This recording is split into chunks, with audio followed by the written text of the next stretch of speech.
Hi guys, hope all of you could watch the day 5 of the WTC finals today. Not sure how you guys feel, but yeah, my friends here are pretty disappointed. So yeah, like what do you guys think? Yeah, so Kunal, the whole thing has been very disappointing. First with the weather, day 4 and day 1 getting totally washed out. That means it's going to be a 4-day test. And again, very disappointed with regards to India's performance, both with the bat and with the ball also. So with the But bat, we have won't you say already. India still won, last 2 sessions today? I mean, I don't. I One don't think session. both the sessions were shared. I don't think India won. India won the first session. India won the First first session. session. Yeah. We have also updated on our story in Insta story the session score lines.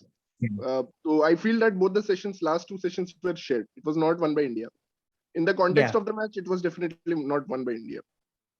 Yeah. So Pratik, yeah, you can. Yeah. I'm firstly everyone, I'm disappointed with ICC. This should have been like a timeless test, or they should have kept 3 or 4 reserve days. but no point in discussing all that now, guys. I mean, it's better to just talk about the match now. What the teams are doing. But test match is a 5-day match. You should have more than one reserve day.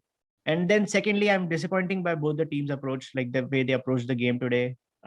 People were thinking that both Kane Williamson and Virat Kohli are attacking captains and they would like to look for a result, but it wasn't so. Both the teams were defensive. This is the first time, I think, in like 5 or 10 years when I slept watching a test match. That happened today during the first session when Kane Williamson bored the shit out of me. So yeah, Those were not New easy conditions to bat in the first place. So maybe he was Yeah. doing a good See, job holding the fort from one end.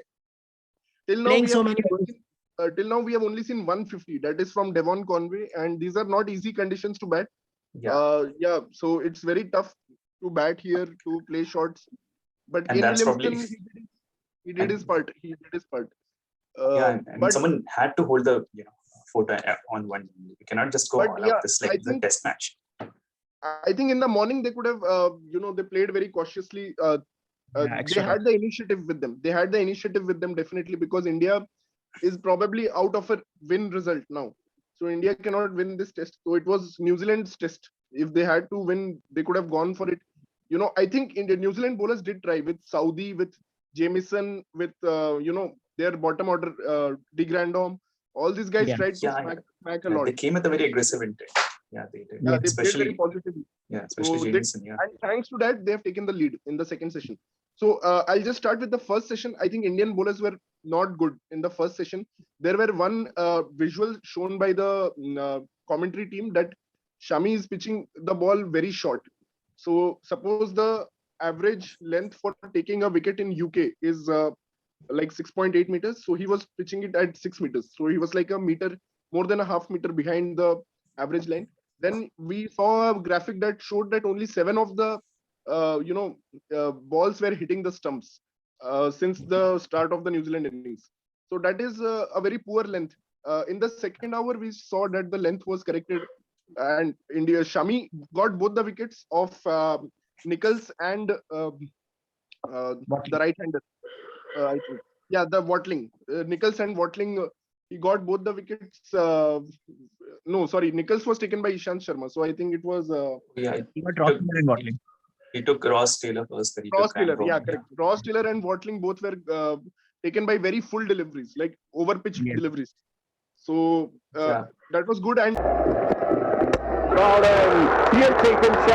the length one, nips away. India won the first session because New Zealand could only score 34 runs. So imagine New Zealand only scored 34 runs in the entire 2 hours session, which was very poor from New Zealand. Yeah, that's why the amount of overs that New Zealand played, they could have easily scored 300. But yeah, Kane was ultra cautious today. They certainly changed their approach in the second session. They came out and 114 runs. And New Zealand scored 114 runs, which is very big in the context of this test match, which is a very low scoring test match. So 114 runs in the second session, and India did manage to pick 5 wickets, but at the cost of 114 runs, and they surrendered a lead of 32 runs also, which is quite big. If you see India, if they could have got out New Zealand for 200, they would have been 80 runs ahead now. They would have been 80 ahead, and there was a chance that tomorrow they could have set New Zealand a competitive target. but that is Yeah. not possible now. So India is definitely out of the game now, and it's all, thanks to Tim Southee. He played a brilliant knock, 30 runs. That was the game-changing innings. 30 runs, and then followed it up with his bowling in the third session. Yeah, Amazing taking all bowling, picked both the 2 wickets, openers. hit Virat Kohli in the head. Like, that's a rare sight. Amazing bowling by Southee. I thought Jamieson hit Virat Kohli. No, it was Southee. Southee hit. Oh, cool. Southee bowled a good spell, and he was due. He did not bowl well in the first innings of this test, so I guess he was due for a performance. Jamieson was again too good, 7 overs, 7 runs. So top class, spell from Jamieson again. What are your words on Jasprit Bumrah's bowling? Wicketless. Yeah, man. Bumrah, he should be not playing test matches in England. He should continue his honeymoon with Sanjana Ganesan Bumrah, who is shuffling from first floor to third floor of the hotel. Because see, Bumrah, he's a great T20 bowler. He's a great ODI bowler. He's he's awesome bowler in limited, but he only makes use of the seam and the pitch. He is not a swing bowler, and he was just bowling straight bullets at the batsman, and he was so predictable. Like, people were easily leaving him or playing a defensive shot. He was not at all threatening today. And even Shami in the first hour of the today's play was very poor. But all credit to Shami. Like we discussed in the preview, that Shami can blow hot and cold. So that was one of the hot session by Shami. Like, he was really hot in that hour. Like the ball he bowled to Watling is now being cherished. Like, it was one of the unplayable deliveries. But on the other side, Shami also bowled a couple of balls today on the pads, which were like on the hips, which was like easily flickable to find like for a 4. Like, he gives you both. Yeah. But let's give credit to New Zealand. I don't think Indian bowlers should be showered with praises here, because we considered a 32 runs lead, which is big in this context. I mean, they still scored double the runs than we did in the coming back morning. Like, we scored 70 runs and lost 7 wickets. They still scored 150 runs today. So they definitely. So New Zealand batters, they batted well. Kane Williamson was good. He was gritty. He was not as attacking as we wished, but I guess he did better than Pujara and others, because at least he scored a 49, which Pujara, he can't even score a 20 right now. He did try to pick up the pace later on, but he got out at 49.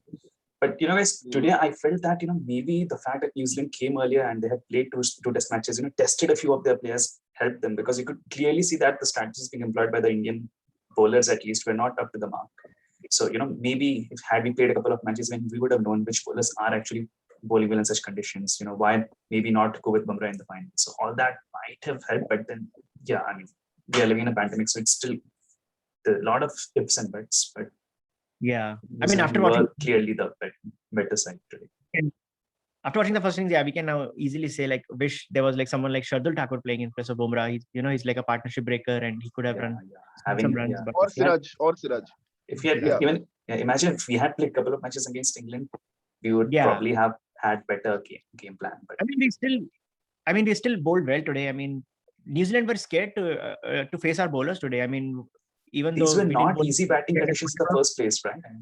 But even we are scared of facing their bowlers. Even we are scared. Like, what are we doing right now? We are like 64 for 2 batting 2.5 hours after batting 2.5 hours. And what is Rohit Sharma doing exactly? I don't understand. Why is he not playing his natural game? He just played an innings of 20 runs in 80 balls. And Shubman Gill is he's just not got the defense. He has just not got the defense. So why was he not playing the natural game? It felt probably that was the plan. The plan was never to attack. Probably that was the plan. The plan was maybe to stay. But they did not. That's what I felt. They did not do that also. The problem here is, guys, New Zealand bowlers are very potent. I mean, I don't think India has a defensive game. Like, you see that ball from Southee. Kohli was expecting him that he'll just target his off stump, but he suddenly gave him a bumper and he had no clue. So what I'm seeing here is New Zealand can still bowl us out in the next 60 overs. And if we are just going to make 50 or 60 runs in each session, then we will just give them 150 in the last session to chase, which is possible. So instead, India should try to make at least 80 runs. It's not easy to chase 150 in one session in these conditions. It's not easy, and it will never be. That too at a day 6 pitch. 150 in 35 overs. The last session is the biggest, 150 in 35 overs. Not easy given the current conditions and Indian bowling. This is Indian bowling, not Sri Lanka or Bangladesh bowling. So I can understand Pujara's approach. Like I can understand why Pujara is doing. He plays in that way. But we expected Rohit Sharma to maybe play a few shots. He anyway got out. He was set up beautifully by Tim Saudi and Shubman Gill. Like we discussed before this preview, that if this was a 3-test series, he would have been dropped after the first test. The only reason he got picked is like few decent performances in Australia and 118 practice game. See, Australia and England are totally different pitches. Australia, England are totally different pitches. In England, you need specialists. Like if you remember in 2002, we had Sanjay Bangar as our opener. And in 2007, we had Dinesh Karthik as our opener and Wasim Jafar. So in England, you need totally different kind of skill sets. In Australia, you need similar to Indian conditions kind of skill sets. Yeah. So I guess it was not good planning. It was, we just went with the tried and tested thing rather than horses for courses kind of thing, which would have been much better. But just tell me, guys, in English conditions, don't you guys think they will get us all out at some point tomorrow? So definitely they will get us all out because we today 12 wickets. So if you see on the day one, I think day one was the best in terms of batting because only 3 wickets fell in 65 overs. But after that, if you see, there have been a lot of wickets falling around. So 9 wickets on day 2, and today also we have seen around 10 wickets. So there is a good possibility if you are seeing 9 and 10 wickets falling like every day, there is a good chance that we may get bowled out tomorrow. The only thing is we have to score. We have to score quickly. I don't see any other. 3 runs and over. Yeah, we have to be positive. Even the conditions are swinging. But maybe someone could, like Pant could be promoted ahead of Rahane if that's okay also. Or we should just or Pant should be promoted to place like a quick innings. Like because India doesn't want to be in a position when they get all out and they only have like 130 on the board, and they should at least try to score some runs. Like if they get to 180 something, then New Zealand won't be able to chase. But we'll have a better chance at a draw. Yeah, I guess so. But anyway, it's 80%. It's a draw test match. I don't see India getting all out that easily, and New Zealand also chasing that easily. So I think we are almost done with the test match. Losing 2 days, like 1 day, if we would have lost 1 day, I think it's about 1 day's cricket. See, if we had 2 days now, this would have been a beautiful test match, just set up for an exciting finish. But 1 day is too short to get a result here. No, maybe you needed 1.5 days. 1.5 days. You needed 1.5 days. 1.5 extra days. I'm just saying that if on the day when we could have got our 90 overs, we got 25 overs left that day. Even if we just would have got like those 25 overs, maybe we would get a result in 4 full days. We did not even get 4 full days. That's the problem here. Correct. I still feel things can get interesting. Assuming we get a full day's play tomorrow, India getting out in the middle of the second session and New Zealand getting 1.5 sessions to bat, it can still get interesting because then New Zealand might be able to, pace it up and chase a total. So maybe it can just get interesting tomorrow. To get a result tomorrow, one team needs to play extraordinarily poor cricket, and the other team maybe needs to play just above average cricket. That is going to be the difference. If someone plays extraordinarily poor, if we see New Zealand bowlers, they bowl very poorly to Pant. Somehow they lose their rhythm when they're bowling to Pant. Pant is going to smash them, and India can even declare and set a target to New Zealand for the 2 sessions, to bat 2 sessions. So, or the other way is India collapses and New Zealand just get a easy target. So but both the possibilities are there, but they are very slim. The 90% chance is draw. I see there is huge possibility of India getting all out in like under 2 sessions. So I just hope India learns from Rohit's dismissal today and try to bat like 3.5 runs and over. And even they get all out, they still have like over 150, so they will have a chance of surviving or even putting New Zealand under pressure. But that will not be easy. Scoring 3.5 and over against this lineup, really, really difficult. I mean, surviving is not possible. Have to score at 2.5 runs scoring over, and Pant has to come and smash a 50 ball 50. So if we are seeing till now only 150 has been scored, I think it's proven that surviving is not possible on this pitch. Someone like Kane Williamson, we don't see him getting out on 49. Like I don't feel I've ever seen Kane Williamson get out on 49. He makes big hundreds. Once he crosses that 20-30 mark, he always goes on to make a big 100. But just think about the combination of Saudi and Jamieson and think if our batsman can survive. No, I don't think so. I think we all need to learn a bit from Ashwin, how he played and how he carried our team to above 200. That's how we need to approach it. A quick cameo of 30, like Tim Saudi. See, I just wish Yeah. for a full day's game tomorrow at least. And Yeah. then, result. Yeah, we'll just see. We'll have to get on the result. How we have. Let's hope for a good test day tomorrow. Test cricket, good day of test cricket, the last day. Let's hope there are some surprises tomorrow. Yeah, just hope to see an interesting session. Good cricket being played by the two teams. Good fighting cricket. Yeah. Cool, guys. So I believe Yes. that's all we have for you in today's analysis of day 5. We'll be back tomorrow with the new champions of World Test Championship. Or the shared champions. Yeah, shared champions, 2 champions. Okay. Cool, Yeah. guys. Please hit like, comment, subscribe. Yeah, talk soon. Cricket Caviar on Instagram.